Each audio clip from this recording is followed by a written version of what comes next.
le jus dans la main. Voilà.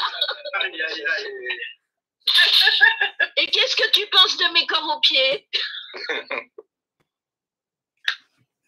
Ça y est, on est branché. Non, sur YouTube, je t'ai pas. Ben pourtant, ça y est, c'est lancé. Ah, attends, ça arrive. C'est lancé. Voilà, c'est bien. Allez, je ferme YouTube. Allez, vas-y. Tav, Yofi. Super. Bon, Tom. j'espère que c'est la dernière fois qu'on fait un zoom. Ben on espère. Il paraît que vous avez eu peur de la neige. Ouais, ils me font La rigoler. neige, le mauvais temps, il y en a qui viennent en voiture. Ça glisse. Oh. Les skis. Voilà, au moins les skis, au moins les skis. Au moins. Tov, alors les amis, c'est parti. On va commencer tout de suite par une fameuse histoire. Une fameuse histoire qui m'est arrivée il y a de cela pile poil 14 ans et 2 jours.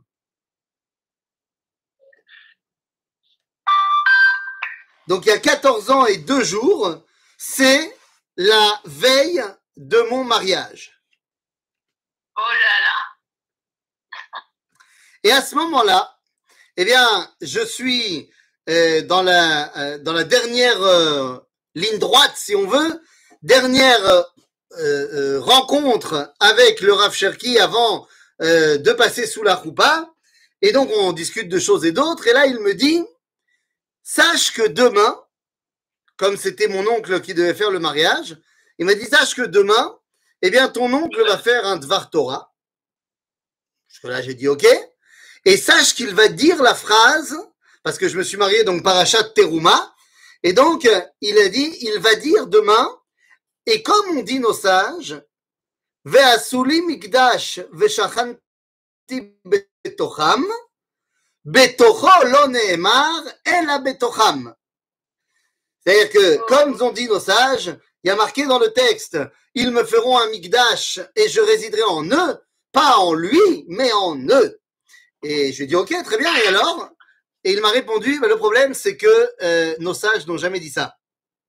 C'est-à-dire que tout le monde dit, c'est marqué dans nos sages, mais nulle part dans le Talmud de Jérusalem, dans le Talmud de Babylone, dans la Tosefta, dans la Mechilta, c'est-à-dire dans aucun des ouvrages, dans le Midrash, aucun des ouvrages de Talmud, eh bien, ils ont dit ça. On retrouve cette phrase beaucoup plus tard, mais c'est pas marqué dans ce qu'on appelle Chazal. Eh ben, tu vois pas que ça n'a pas manqué. 2 jours plus tard, sous la choupa, mon oncle fait un Dvar Torah. Et il dit, et comme on dit nos sages dans le Talmud, Ve'asuli mikdash, ve'shachanti betocham, betocho lo ne'emar, ela betocham. À ce moment-là, évidemment, je regarde le Rav Cherki qui me dit, alors, on est Parashat Teruma, d'ailleurs, entre parenthèses, le soir qui a précédé mon mariage. Le soir qui a précédé mon mariage, c'était un mercredi. Je me suis marié un jeudi. Et donc, le mercredi soir, à cette époque-là, le Rav Cherki donnait un cours dans sa synagogue tous les mercredis soirs. Et donc, j'y ai été. Et donc, je suis avec tout le monde, on attend le Rav arriver.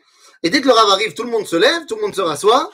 Le Rav s'assoit et il ne commence pas le cours. Pendant 1 à 2 minutes, il y a un blanc. Alors, personne ne comprend ce qui se passe. Et là, le Rav dit, il y a quelqu'un ici qui ne devrait pas être dans cette salle. Tant qu'il est là, je ne commence pas le cours. Alors, tout le monde se regarde, tu sais, ouais, qu'est-ce qui se passe? Qui est l'intrus? Et donc, au bout d'1 minute, il me regarde et il me dit, Ethan, tu vas te marier demain, va dormir.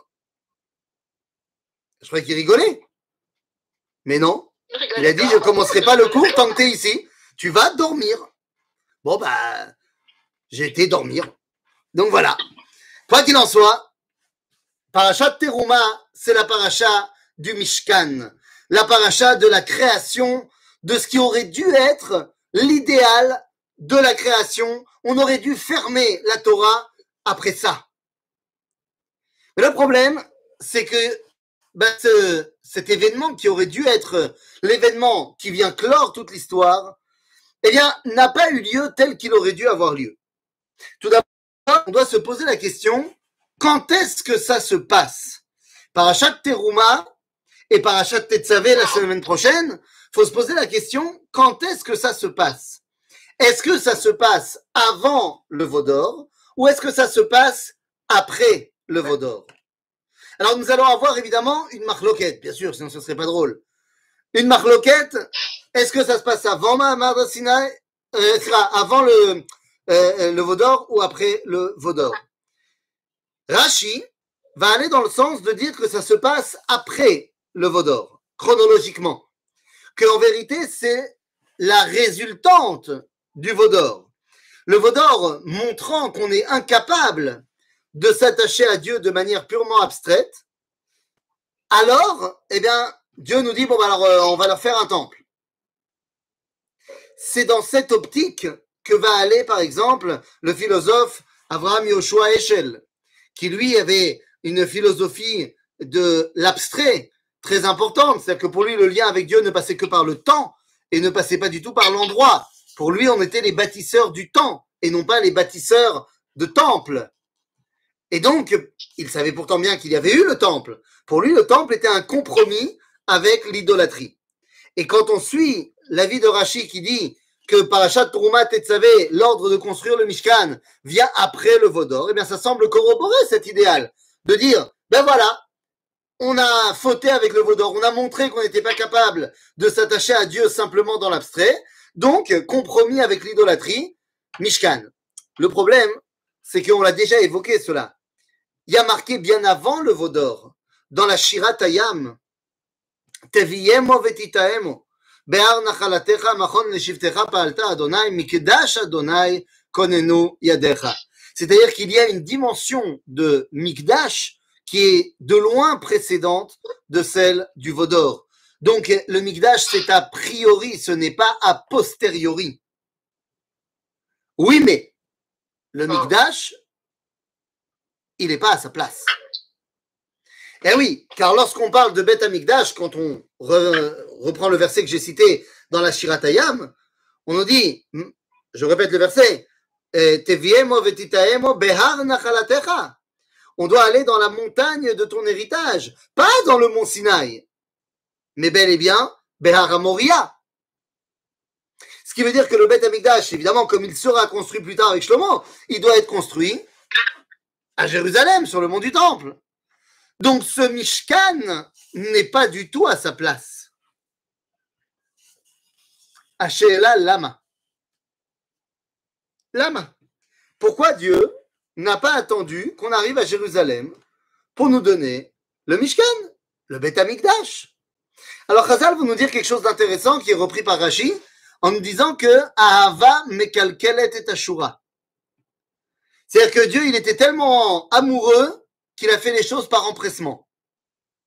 Il voulait tellement avoir une maison avec nous qu'il a fait les choses un petit peu à la va-vite.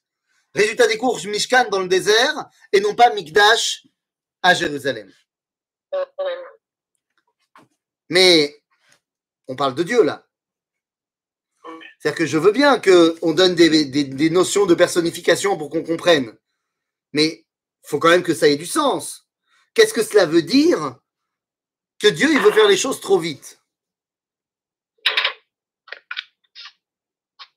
Eh bien, en fait, le Mishkan, à aucun moment, n'était censé être l'idéal du dévoilement. Pour une raison très simple. Le Mishkan est portatif. Dans notre paracha, nous voyons comment on doit construire le Mishkan et on voit quelles sont les structures nomades du Mishkan. Le Mishkan est portatif. Si le Mishkan est portatif, c'est qu'il n'y a pas de stabilité du dévoilement. C'est-à-dire que pour l'instant, nous sommes dans un dévoilement. Pardon? Micros qui sont ouverts. Peut-être que tout le monde ferme les micros. Il y a des afraotes quand tu parles. Ah! Eh bien, fermez donc vos micros. C'est bon? Yofi. Donc, je disais, le Mikdash, le Mishkan, slicha, est un dévoilement en devenir. C'est un dévoilement qui n'est pas stable, c'est un dévoilement qui avance, qui est là, qui nous montre que ce qui est en train de se jouer ici n'est absolument pas la finalité, mais c'est une préparation. Le Mishkan, c'est s'habituer petit à petit au Beth Amikdash. Et donc, c'est pas que Ahava Mekelkelet et Ashura, du style, Dieu il était trop pressé, il a fait une erreur. Pas du tout. Et justement, pour faire monter si je voulais dire comme ça, je dirais que tu ne peux pas arriver au Beth Amikdash sans préparation. Il faut une préparation. Cette préparation, elle va durer à peu près 400 ans. C'est la préparation qui s'appelle Mishkan. Un dévoilement qui va être d'abord complètement portatif, non stable, d'endroit en endroit. Ensuite, on va se poser pendant un temps à Shiloh pour nous préparer à la stabilité du dévoilement au Beth Amikdash. C'est un petit peu comme ce qu'on fait dans la tfila. Dans la tfila, vous savez que la seule chose qui s'appelle tfila, mamash, dans le sidour, c'est la Hamida. La Shmona Esrei ou alors la Hamida de Shabbat. C'est-à-dire que tout ce qui n'est pas la Hamida, c'est le Behemet Tfila. C'est quoi? C'est la préparation vers la Tfila. Tu arrives au top à la Tfila et ensuite tu redescends pour pas te faire un claquage. C'est-à-dire que tout ce qui est psouké des Imra et ensuite les brachot du Shema, c'est pour monter, s'échauffer et être prêt à la Tfila. Et une fois qu'on a terminé la Tfila, alors Tachanoun, Ashrei, c'est aussi pour redescendre et ne pas être complètement chamboulé par la fin de la Tfila. Donc, le Beth Amikdash, c'est pareil. Tu peux pas y arriver comme ça, pouf. Il fallait une préparation pour pouvoir arriver au Beth Amikdash. Et donc, eh bien, notre préparation, elle est sous la forme du Mishkan. Mishkan, il a une dimension idéale et une dimension de réalité. Et c'est pas la même chose. Parce que quand on prend le verset de notre paracha, le premier verset de la paracha, qui nous dit Vaïdaber Hashem et Moshe, Daber el Bnei Israël, veikru li teruma, me'et kol ish asher yidevenu libo, tikru et terumati. Et là, j'aimerais qu'on comprenne 2 secondes l'hébreu. On va faire de l'ulpan.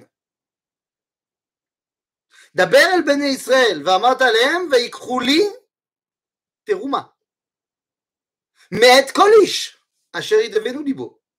Que veut dire le mot veikru li?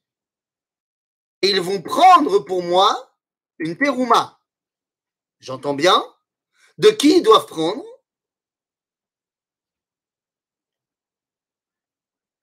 De qui on doit prendre? D'abord, comprenez-moi bien, ma phrase, c'est pas, je ne pose pas une question noudnique, c'est une vraie question. Si le texte me dit que Dieu dit à Moshe d'aller dire au Béné Israël de prendre une trouma Me'et Kolish, ça veut dire que qui doit prendre? Les Béné Israël. Mais de qui ils doivent prendre? Eh bien alors, de qui on doit prendre? Parce qu'ils ont pris aux Égyptiens. Oui, mais non. Ils ont pris aux Égyptiens. Ils ont pris aux Égyptiens, mais maintenant il n'y a plus d'Égyptiens dans le quartier. Et si tu me dis qu'ils doivent, de ce qu'ils ont pris aux Égyptiens, donner au Beth Amikdash, au Mishkan, ça ne s'appelle pas prendre. Si je te demande de m'amener des choses qui sont en ta possession, tu dois prendre ou tu dois donner? Donner. Si les Bnei Israël doivent donner Av, Kesef ou Nechoshet qu'ils ont à eux, ça devrait être marqué Veyitnu li.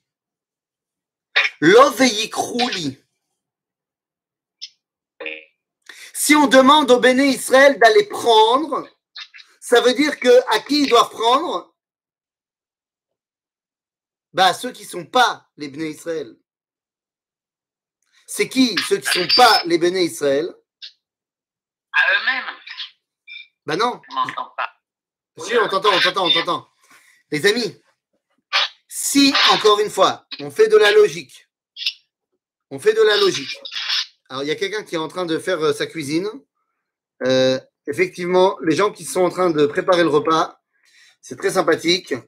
Mais vu que vous ne nous avez pas invités à venir partager votre repas, eh bien, je vous invite à vous mettre en mute, à fermer vos micros. En tout cas, tout ça pour dire la chose suivante, les amis. Alors, j'ai plus personne en caméra, c'est normal? Je sais pas si c'est normal ou pas. Bon, l'homme est chané. En tout cas, exactement. Vous avez compris. Si Dieu me dit... Attendez, les zooms se reconnectent. Vivement que ça s'arrête ce zoom. Excusez-moi, les gens sur YouTube, 2 petites secondes, le zoom se reconnecte. Attends, ça vient. Allez hop.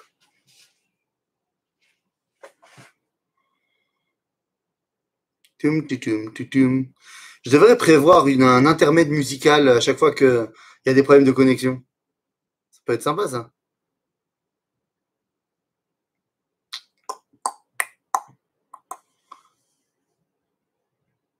Ouais. Non. Alors.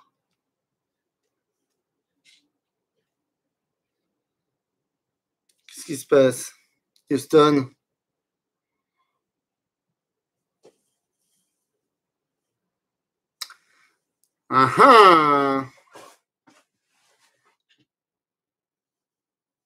Bon, ben écoutez, on va continuer sur le YouTube, hein. En malasot.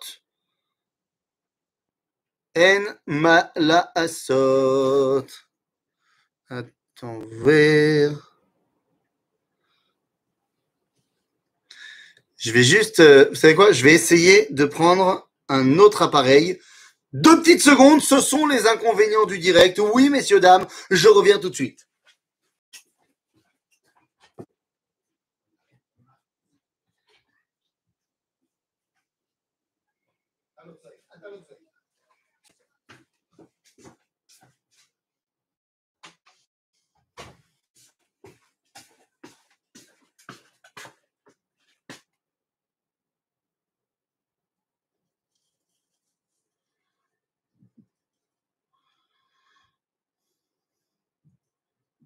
Je suis revenu. Est-ce que le Zoom, cette fois, va marcher? Eh bien non. J'ai bien peur que non.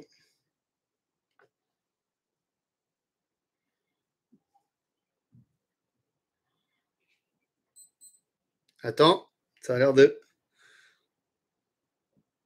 Oui, Monique? Et quoi? C'est de mon côté? Alors, attends, je reviens.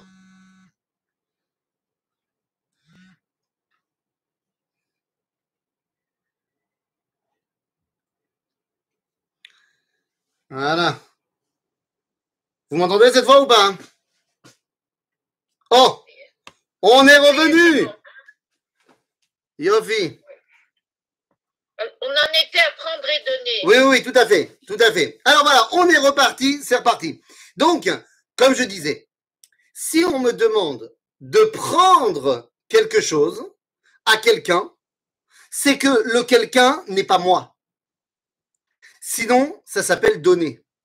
Or ici, nous dit la Torah que Moshe doit dire au Bnei Israël d'aller prendre une terouma de chaque personne qui voudra bien le donner. Ce qui veut dire que si c'est les Bnei Israël qui doivent prendre, eh bien ils doivent prendre à qui tu veux, mais qui n'est pas Bnei Israël. Donc ça veut dire les nations. D'ailleurs, le Maharal de Prague ira encore plus loin, puisqu'il dira quelle est la suite du verset, c'est quoi cette terouma qu'il faut donner ou prendre? Za'av, vachesef ou nechoshet. Il dit le Maharal, c'est quoi Za'av, kesef ou nechoshet, l'or, l'argent et le cuivre? Eh bien, quand on regarde le livre de Daniel, on se rendra compte que Za'av, kesef ou nechoshet, c'est en rapport avec les différentes nations. Zahav, c'est Babylone, l'or, c'est Babylone, l'argent, c'est la Perse, et le cuivre, c'est la Grèce. En d'autres termes, les nations doivent participer à la création du Mishkan, à la création du Mikdash. Je rappelle simplement, au cas où vous auriez oublié, que le but du Bet HaMikdash, c'est qui beiti beit tefila yikare lechol ha'amim. Le but du jeu, c'est que toutes les nations puissent se retrouver au Bet HaMikdash pour se rattacher à Dieu. Donc, il est évident qu'ils doivent y participer, elles doivent y participer. On remarquera qu'on aura dans le Mishkan, Zahav, Kesef ou Nechoshet. Et comme j'ai dit tout à l'heure, eh bien, d'après le rêve de Nabuchodonosor dans le livre de Daniel, Nabuchodonosor, Nebuchadnezzar voit dans son rêve une grande statue, la tête en or, le tronc en argent, les hanches en bronze, enfin en cuivre, et les pieds en argile et en fer. Et il ne comprend pas ce que ça veut dire. Daniel lui répond, eh bien, ça veut dire que, en fait, la tête, c'est toi, c'est Babylone.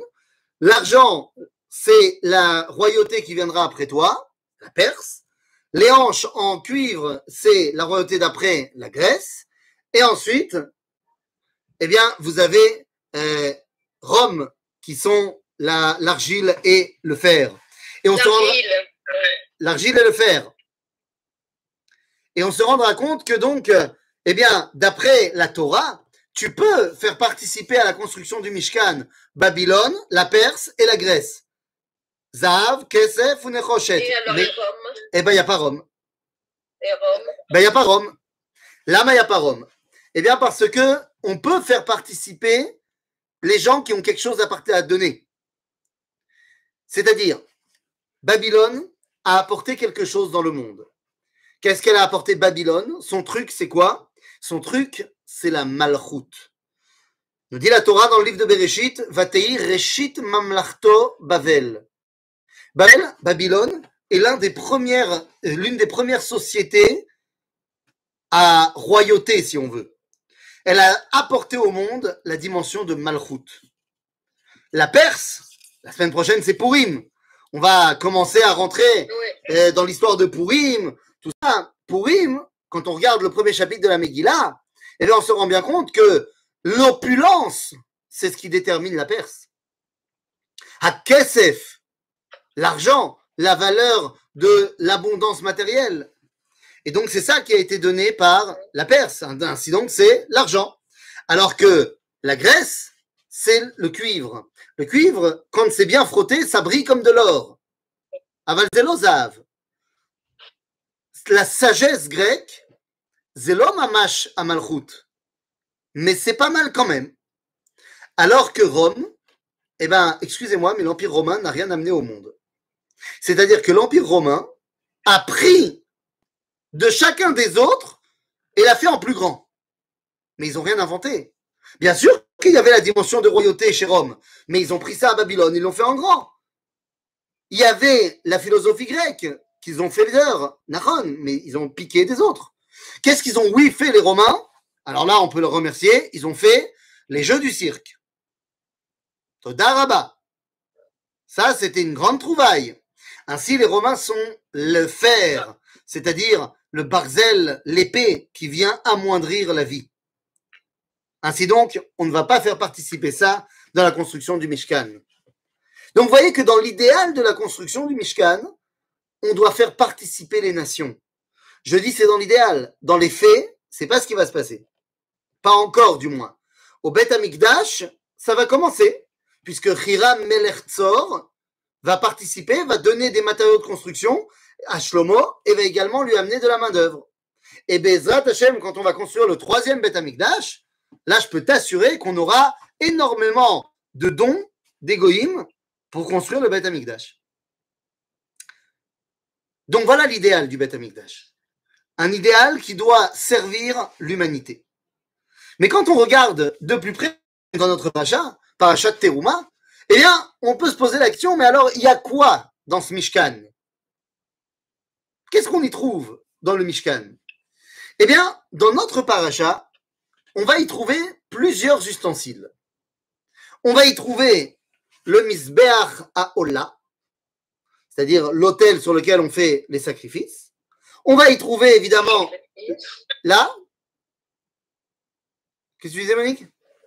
L'étape de la loi. Alors, on va y trouver l'arche d'alliance, dans laquelle il y aura l'étape de la loi. On va y trouver la menorah Les pains.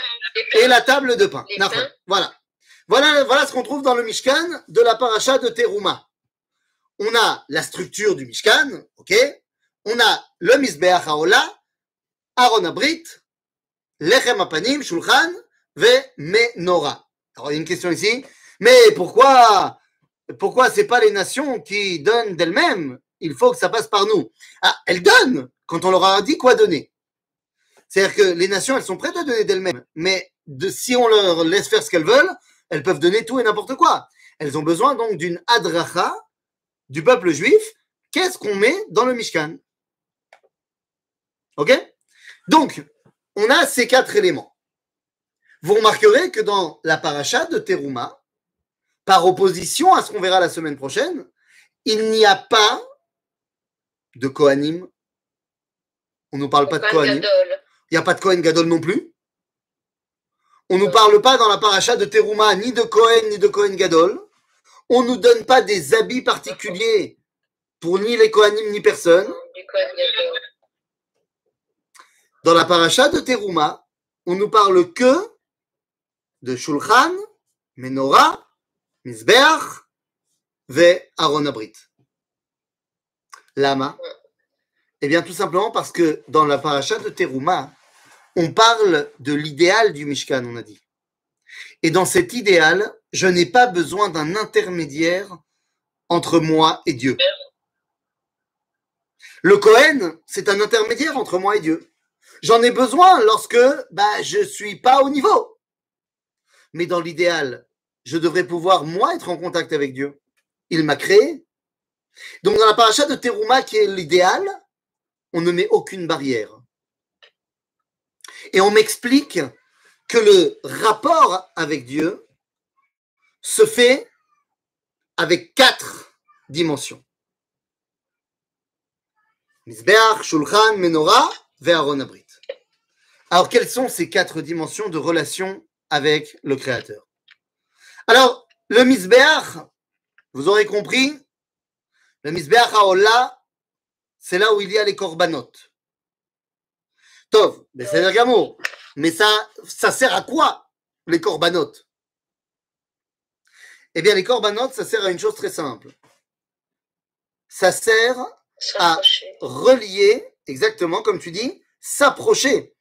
Korban, ça vient du mot kirouv. Karov, leit karev. Donc, les korbanot servent à me rapprocher de Dieu. Vous allez me dire comment? Parce que je sacrifie une vache, alors je me rapproche de Dieu?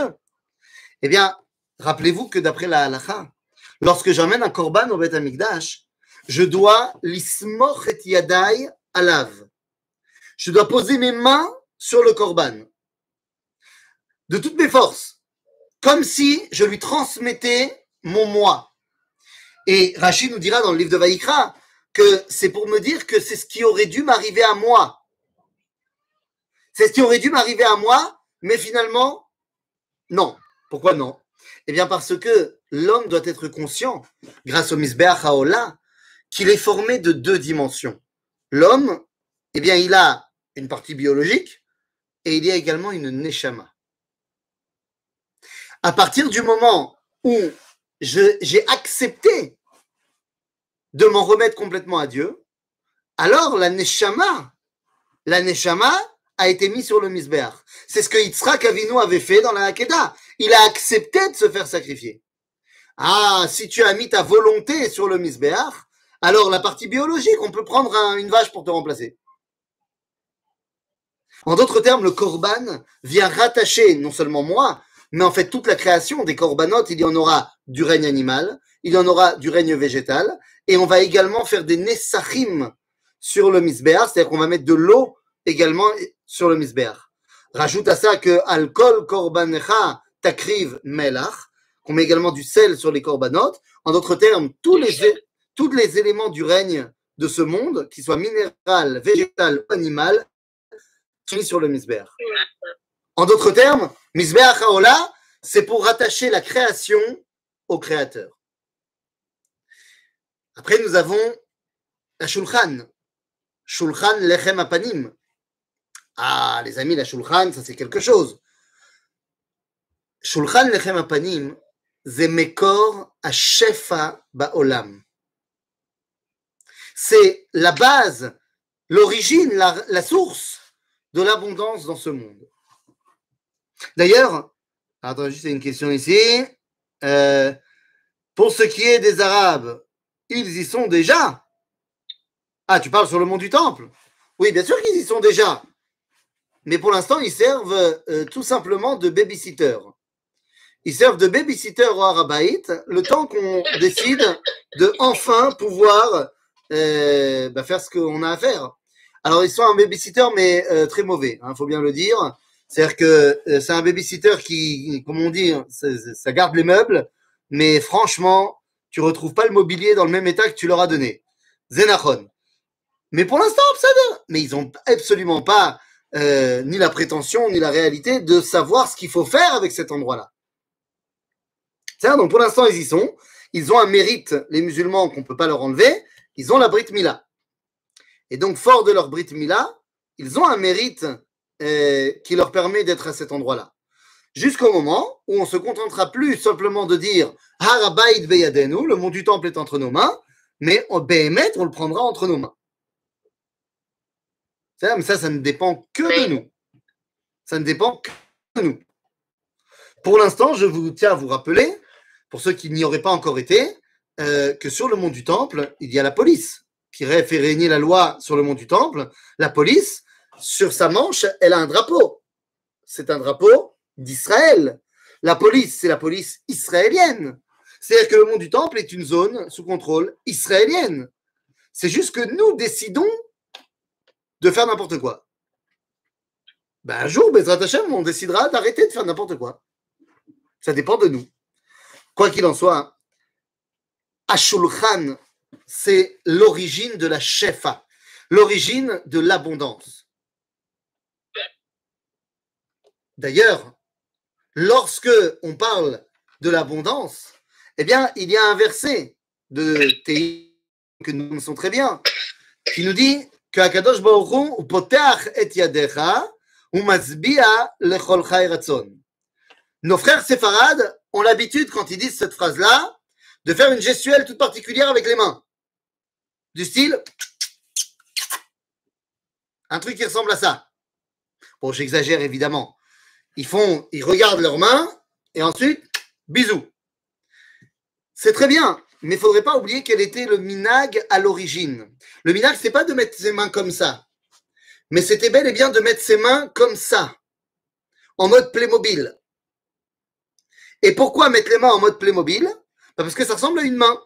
Et c'est parce que cette forme-là, c'était la forme qu'avaient les chalotes sur la shulchan lechem. Non, ce n'était pas des chalotes tressées, désolé, pour tous les tresseuses de chalotes. Les chalotes du Beth Amikdash étaient en mode comme ça, pour représenter la main. D'ailleurs, vous remarquerez, si vous avez déjà été au Machon Amikdash et que vous avez vu la shulchan lechem apanim, vous remarquerez que la shulchan, elle est faite de manière très intéressante. Il y a deux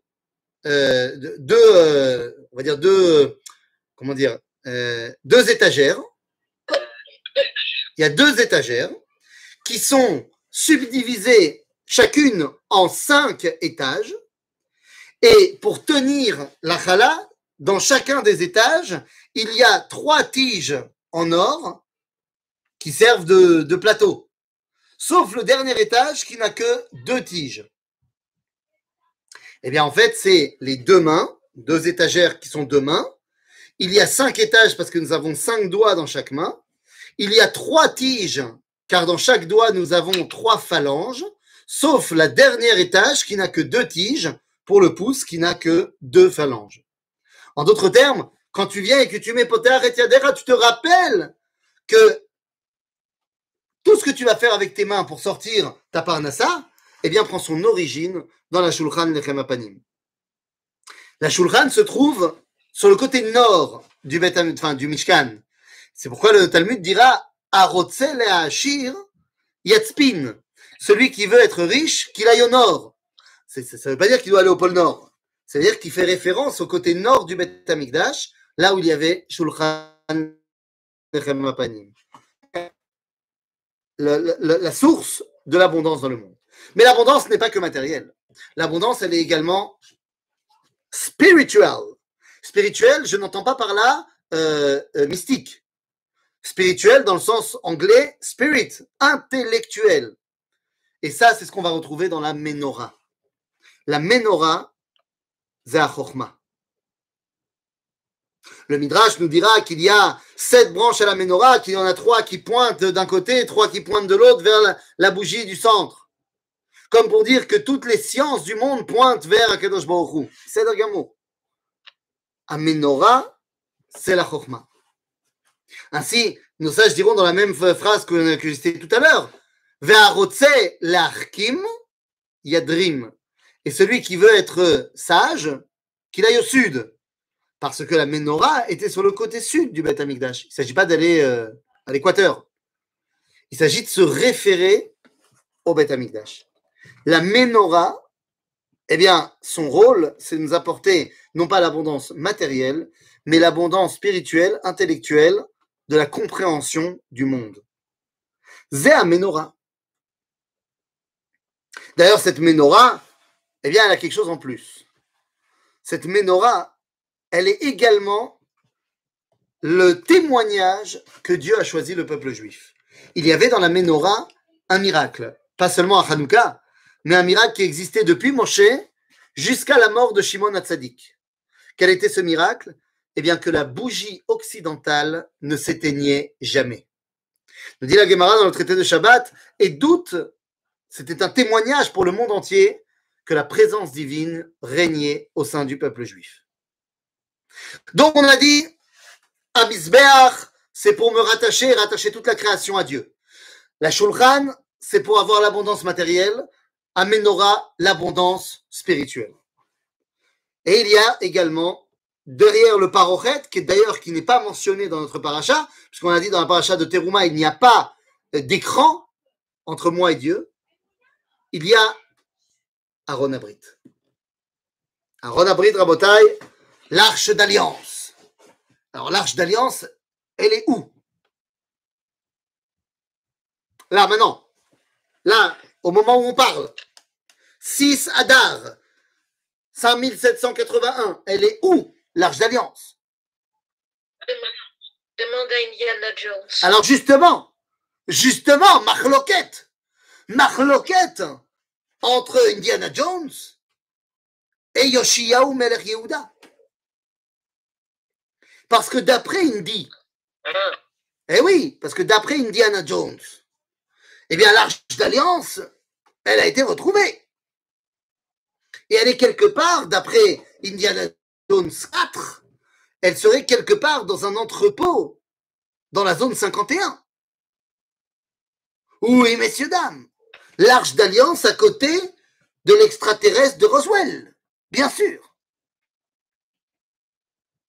Bon, ça c'est si on suit l'avis de Indy. Si on suit l'avis du Tanakh, dans le Sefer Divrei Hayamim Bet, au chapitre 24, je crois, eh bien, le roi Yoshiyahu, en l'an moins 630-631, a caché l'arche d'alliance quelque part dans le mont du Temple. Finalement, il n'a pas réussi. Mais elle est toujours là-bas. À quoi sert l'arche d'alliance? L'arche d'alliance, eh bien, elle nous apprend ce qu'est cette dimension incroyable qui s'appelle Kodesh à Kodashim. Vous savez que l'arche d'alliance se trouve dans cet endroit qui s'appelle Kodesh à Kodashim. Dans le Beth Amikdash et dans le Mishkan également, il a plusieurs dimensions de sainteté. Le top du top, c'est le Kodesh à Kodashim. C'est là où il y a l'arche d'alliance.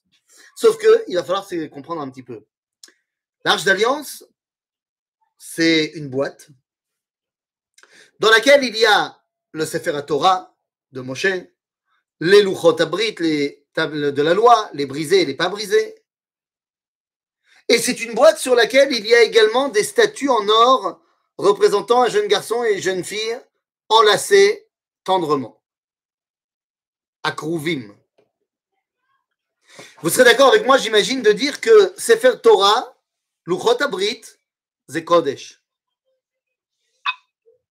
D'un autre côté, des statues en or représentant un garçon et une fille, c'est lo Kodesh, c'est Chol.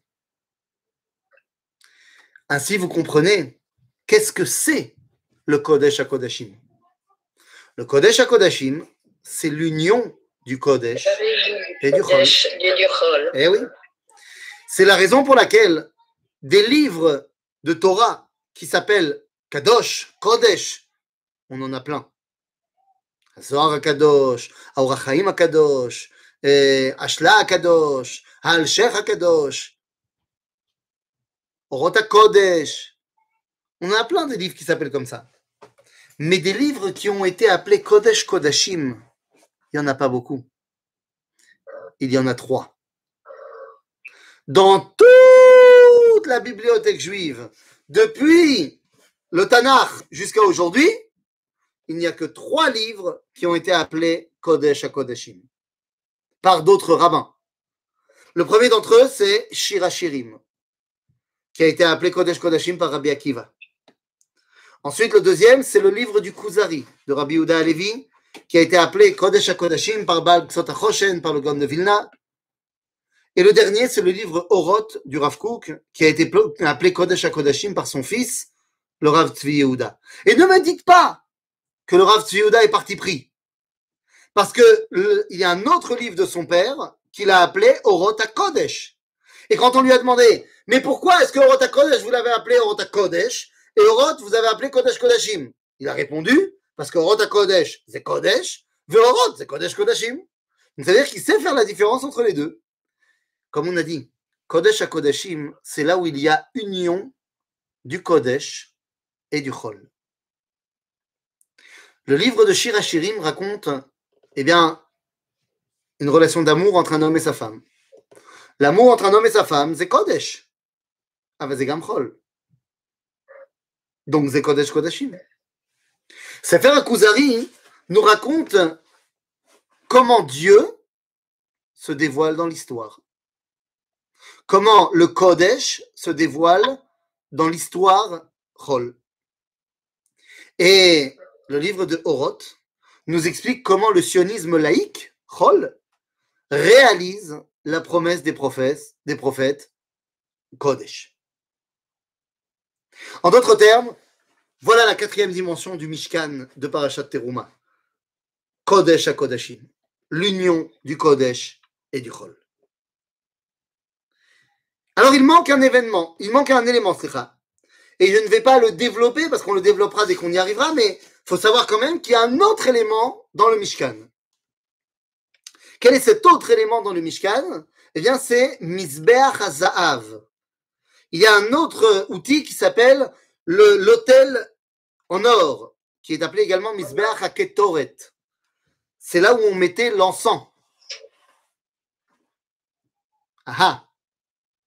Mais maintenant que j'ai dit ça, je voudrais qu'on se représente 2 secondes le Mishkan. Il y a, on va dire là, le Kodesh HaKodashim avec le Aaron, séparé du Parochet, comme pour dire que le Aaron Abrit, il est dans un endroit fermé. En dessous, juste en dessous du Aaron, on peut trouver donc le Mizbeach HaZahav, Mizbeach HaKetoret, au milieu. D'un côté, de l'autre, eh bien, on trouvera la menorah et la shulchan. Et en dessous, on trouvera Mizbeach HaOla. Eh bien, les amis, nous dit le début de la paracha, comment est-ce qu'on va réussir